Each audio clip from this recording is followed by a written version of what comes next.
त्या वाणीने वाघाच्या चालीने हिंदुत्व बाण्याने महाराष्ट्र गाजवला।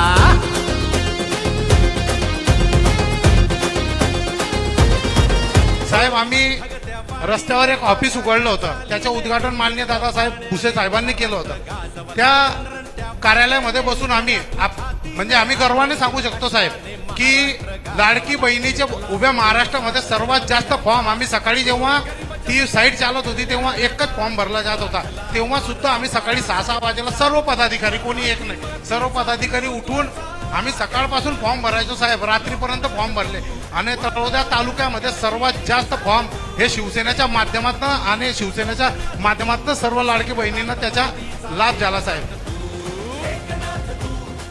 अक्कलकोट तालुक्यामध्ये तर आमच्या महिला चुलीपर्यंत जाऊन काम करतात। तर पुढचे जिल्हा परिषदेचं जे इलेक्शन येईल त्याच्यामध्ये सर्वच्या सर्व सीट आम्ही जिंकू अशी आम्हाला अपेक्षा आहे। आमच्या लाडक्या बहिणी सर्वच्या सर्व सीट आपण जिंकून आणू असं महिलांचं आहे सर।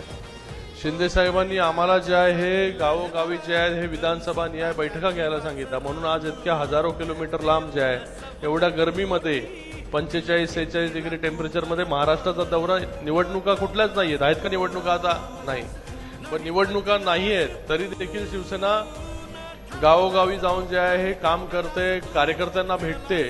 तर याच्यावरून तुम्ही सगळ्यांनी समजून जा की शिंदे साहेबांचं कशा प्रकारे बारीक लक्ष जे आहे हे प्रत्येक विधानसभेवरती आहे, प्रत्येक तालुक्यावरती आहे। येणाऱ्या काळामध्ये निवडणुका कशा तरी झाल्या तरी आपली ताकद ही प्रत्येक जिल्हा परिषद गटामध्ये असली पाहिजे आणि ताकद एवढी असली पाहिजे की जिल्हा परिषद सदस्य आणि पंचायत समिती सदस्य जो आहे हा निवडूनच आला पाहिजे। आणि हे समन्वयक कोण असणार आहे, ते BLA मधले समन्वयक नको, हे तुम्ही जे मेन सगळे लोक बसलेले आहात ना पदाधिकारी, तो त्या बूथमध्ये आहे नाही काय प्रॉब्लेम नाही, पण तुम्ही मेन20 समन्वयक म्हणून जबाबदारी त्या ठिकाणी घ्या। म्हणजे भविष्यामध्ये मी जेव्हा इथे येईन तेव्हा त्या 15 समन्वयकांना विचारणार की बाबा त्या 20 बूथमध्ये काय परिस्थिती आहे, म्हणजे प्रत्येकाची रिस्पॉन्सिबिलिटी जी आहे ती त्या ठिकाणी जे आहे आपल्याला माहिती पडेल आणि तुम्हाला देखील जे आहे तुम्हाला एका अधिकाराने त्या ठिकाणी काम करता येईल।